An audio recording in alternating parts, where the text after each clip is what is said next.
Hello everyone. This week we are reviewing a book titled Poor Charlie's Almanac. The book is a survey of Charlie Munger, who was a close associate of Warren Buffett.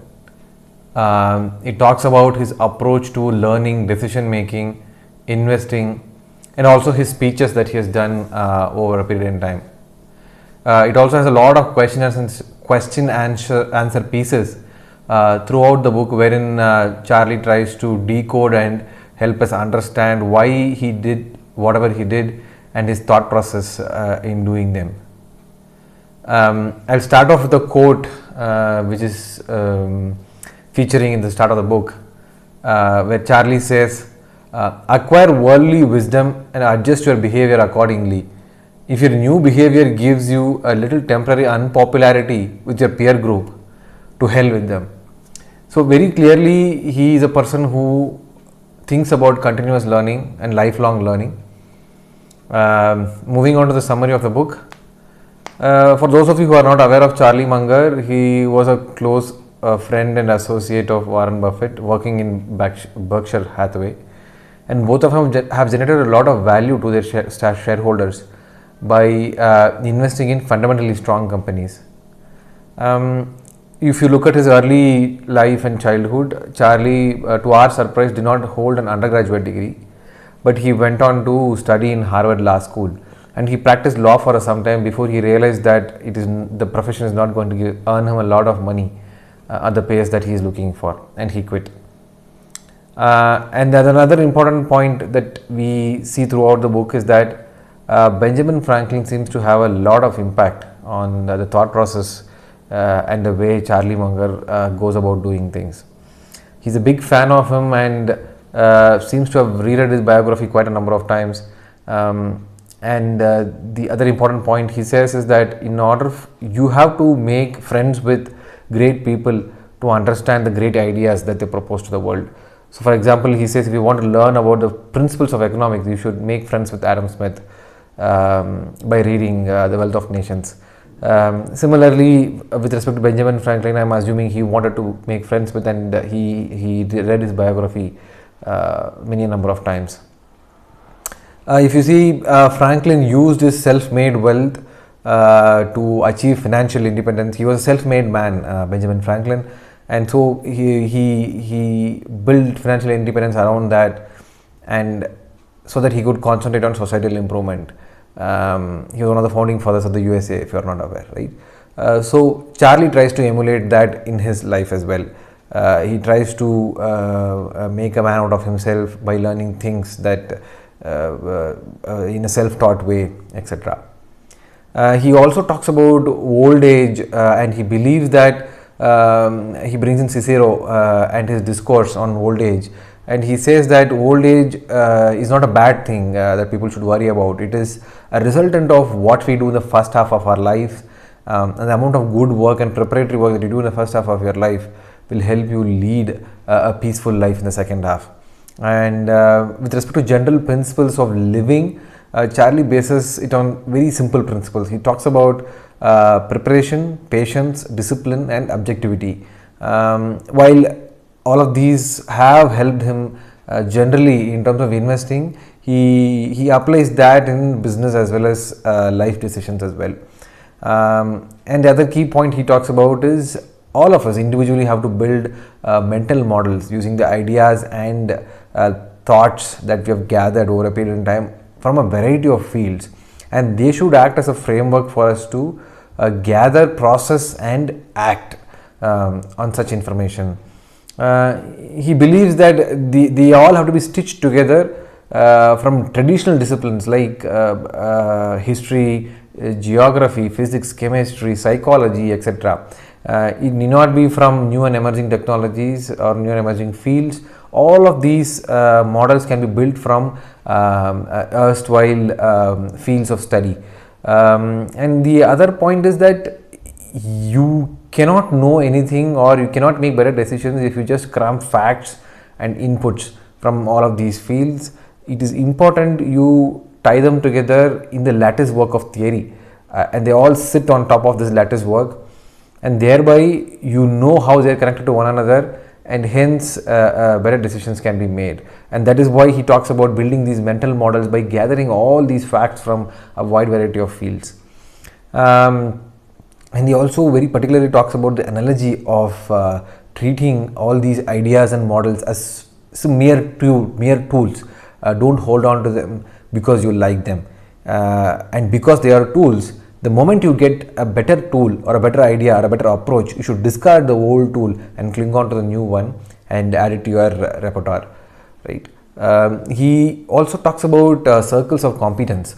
He says that you should very quickly identify and understand what is your area of competence and what is your area of study where you are very good at, and then invest your time and life and effort in that, because in an area where you are not competent, there are of course going to be people who are very good at that, and competing with them in that area is a stupid decision according to Charlie Munger.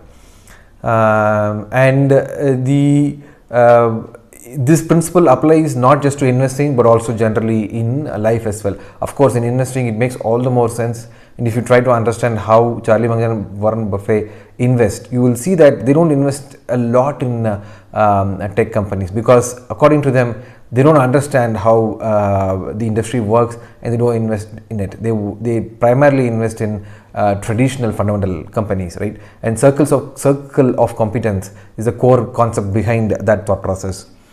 The other key point that he talks about is preparing oneself so that when the opportunity presents itself, you will latch on to it and bet big.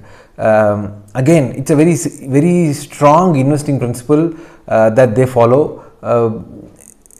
If you see the number of bets that they have made over a period in time, it's not many. A lot of wealth that has been generated is based on hardly any decisions that they have made, and Charlie Munger attests that to this philosophy where he says, do all preparatory work, do all groundwork, be patient.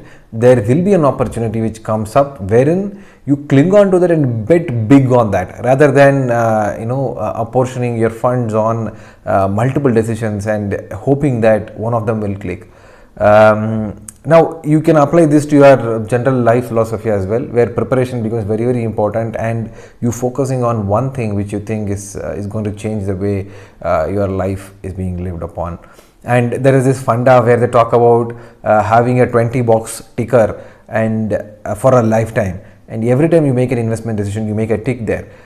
Now which means you have only 20 opportunities wherein you can make an investment decision in your life, and now you've got to be really wise and prepared before you make such decisions, right? And that's an analogy that Warren Buffett had used in one of his lectures. From here on, the book gets into speeches that Charlie Munger had given across a wide variety of schools in his career. He talks about Coca-Cola, why the decision was made, and what kind of principles was taken from the field of psychology into business.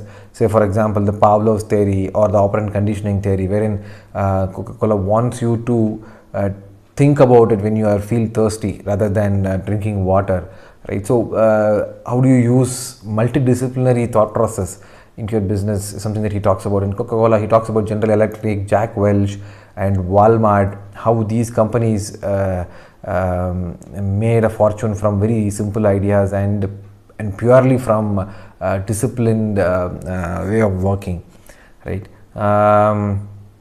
The other key point that he talks about in one of his speeches is about how professionals have to have a multidisciplinary skill set, and whether our education system actually grants us to understand this or not.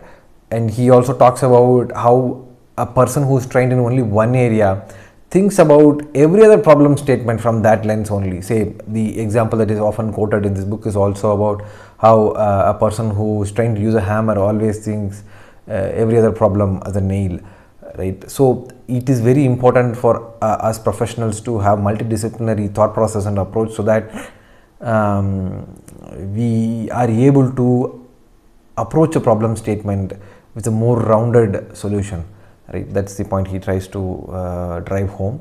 And then there are a few other thoughts, etc., that he shares throughout the book, and one of them being general problem solving thought process, right? He talks about 5 ideas. The first one being decide big no-brainer questions first.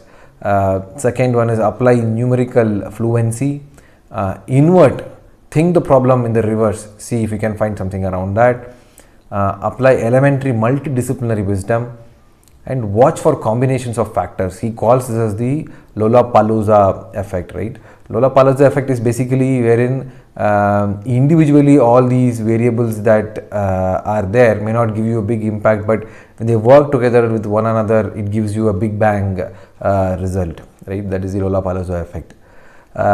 With that, we come to the end of the book as is. While there is a lot of lectures around investing, stock market, stock picking, etc., I am not talking about this, at least in this summary, because I was looking at this book more from understanding his decision making principles and thought process, etc., towards life as is.